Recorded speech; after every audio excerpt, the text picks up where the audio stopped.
기쁨이 충만하도다.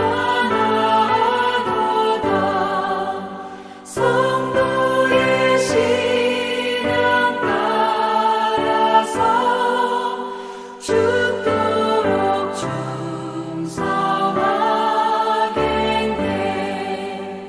옥중에 매인 성도나 양심은 자유하겠네. 우리도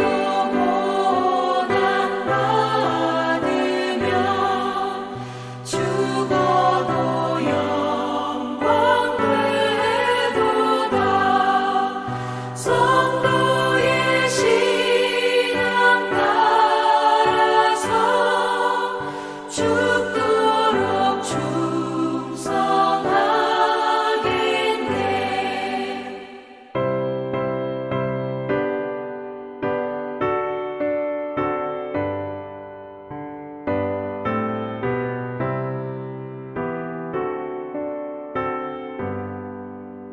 성도의 신앙 본받아 원수도 사랑하겠네. 인자한 언어 행실로 이 신앙 전파하리라.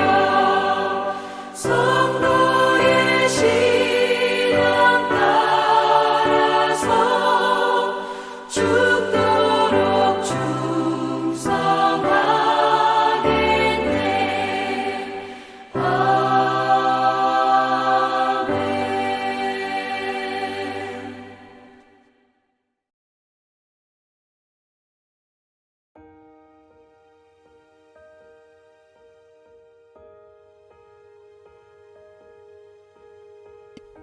여호와께서 다시 이스라엘을 향하여 진노하사 그들을 치시려고 다윗을 격동시키사 가서 이스라엘과 유다의 인구를 조사하라 하신지라.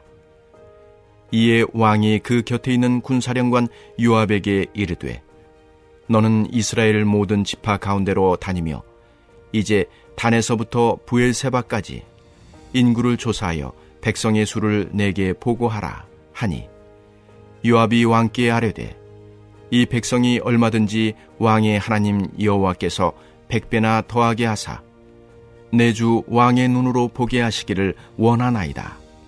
그런데 내 주 왕은 어찌하여 이런 일을 기뻐하시나이까 하되 왕의 명령이 요압과 군대 사령관들을 재촉한지라. 요압과 사령관들이 이스라엘 인구를 조사하려고 왕 앞에서 물러나 요단을 건너 갓 골짜기 가운데 성읍 아로엘 오른쪽 곧 야셀 맞은 쪽에 이르러 장막을 치고 길라스에 이르고 다팀호시 땅에 이르고 또 다냐얀에 이르러서는 시돈으로 돌아 두로 견고한 성에 이르고 히위 사람과 가나안 사람의 모든 성읍에 이르고 유다 남쪽으로 나와 부엘세바에 이르니라.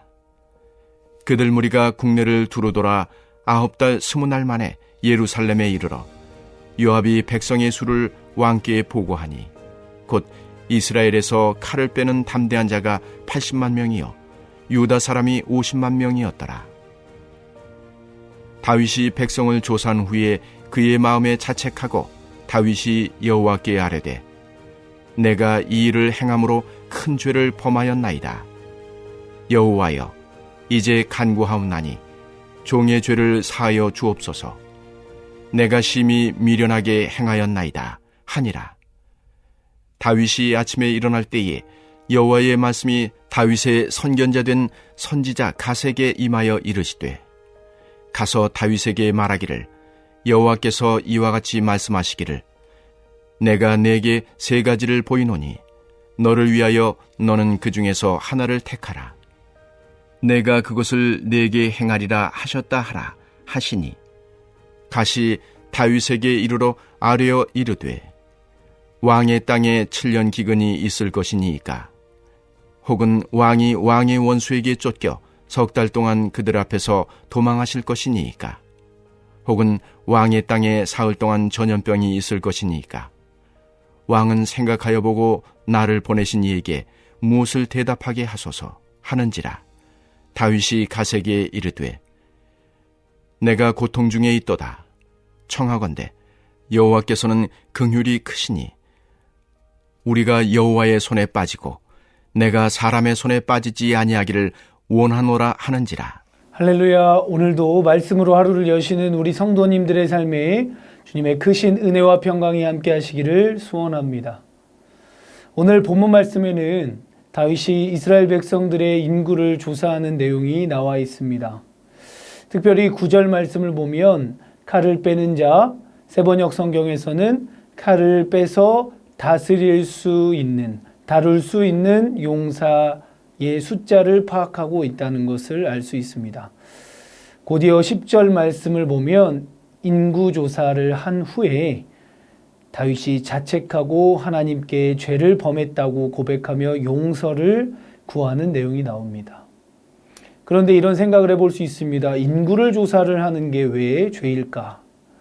사무엘상 17장 47절 말씀을 보면 다윗이 골리앗 앞에 나아갈 때에 전쟁은 하나님께 속한 것이라고 고백했습니다. 병사의 숫자가 많고 적음에 의해 전쟁이 이기고 지는 게 아니라 전쟁의 승리와 패배는 그야말로 하나님께 속해 있다. 그런 믿음의 고백을 하던 다윗의 모습이었습니다.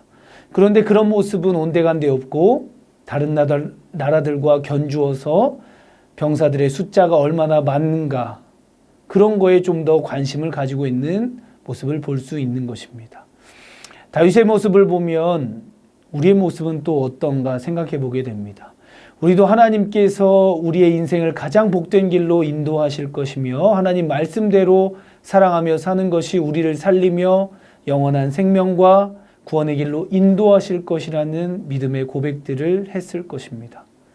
그런데 어느덧 우리도 그런 모습은 온데간데 없고 세상의 것에 얽매이고 휘둘려서 지쳐하고 괴로워하며 쓰러지고 우울해하고 있진 않습니까?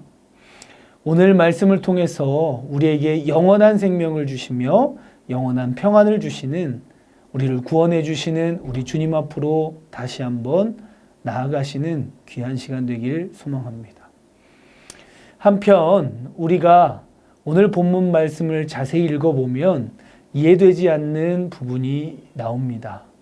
1절 말씀을 보면 그 인구를 조사하게 하신 것이 여호와께서 다윗을 격동시켰기 때문이라고 나옵니다. 그럼 우리를 죄 가운데 빠지게 한 분이 하나님이십니까? 또 그게 어떻게 하나님 때문인가? 라고 의문이 생기실 수 있습니다. 다윗의 인구조사를 기록한 또 다른 평행 본문인 역대상 21장 1절 말씀을 보면 여기서는 다윗의 마음을 충동시킨 것이 하나님이 아니라 사탄이 일어나서 시킨 것이라고 기록되어 있습니다. 우리는 이 두 본문 말씀을 보면서 다윗이 인구조사를 하는 죄를 범하게 하도록 한 것이 과연 하나님께로부터인지 아니면 사탄으로부터인지 궁금할 수밖에 없습니다. 그러나 저는 이 두 가지 기록의 다름을 그대로 남겨두는 것이 옳다고 생각합니다. 그대로 남겨두고 하나님의 뜻을 또 그대로 남겨둔 의미가 무엇인지 생각해 보는 것이 필요하다고 말씀드리고 싶습니다. 사랑하는 성도님들, 하나님께서 우리를 통해 이 땅에 이루고자 하시는 하나님의 뜻은 무엇입니까? 하나님의 나라가 이 땅 가운데 이루어지도록 하길 원하시지 않으셨습니까? 그럼 또 그 하나님 나라는 어떤 나라입니까?